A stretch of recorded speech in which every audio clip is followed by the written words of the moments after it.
So it's time for grounded manifestation. It's time to start putting in that effort and building.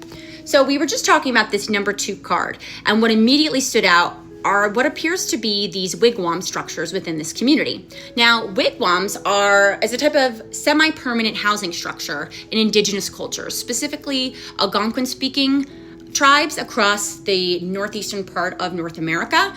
Think the Wampanoag, which interacted with the Pilgrims. And there are so many messages, as soon as I pulled this card, so many energetic messages that came off of this that really align with getting started and not feeling alone and in isolation doing so. So first of all, these structures are built solely out of natural resources, local natural resources. And the linkage to you is, even if it doesn't appear so, like that you have everything in front of you, you do. Look around to the world around you and notice that you have all of the pieces to start building, to start designing, to start putting in the effort, not cognitively, but manually putting in the effort to start building what you're divinely being called to create, even though the vision isn't all the way there, like the end product.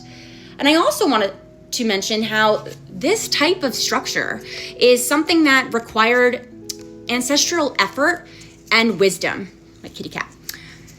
And it really brings this sort of like depth to it, because these tribes passed down generationally these knowledge sharing ideas, skill sets from one generation to the next, so that it wasn't like starting from scratch with each generation that was born into the tribe. And that applies to your efforts. Your efforts do not exist within isolation. Even if you don't feel like it, you are a part of a lineage that might be seen to you already or unseen to you. So this is really an opportunity. You're being called by the energy to reconnect with like the ancestral threads that exist within your bloodline, that exist within your soul's memory, to tap into that wisdom, to tap into that resilience, to help you build and start putting in this manual effort to bring about whatever it is you're called to do. And, when you open up your heart to ask, your ancestors for guidance through effort, rituals, through prayer, your ancestors will answer. And it's not always going to be necessarily in words, like they're not going to start speaking to you unless you have, your clairaudience.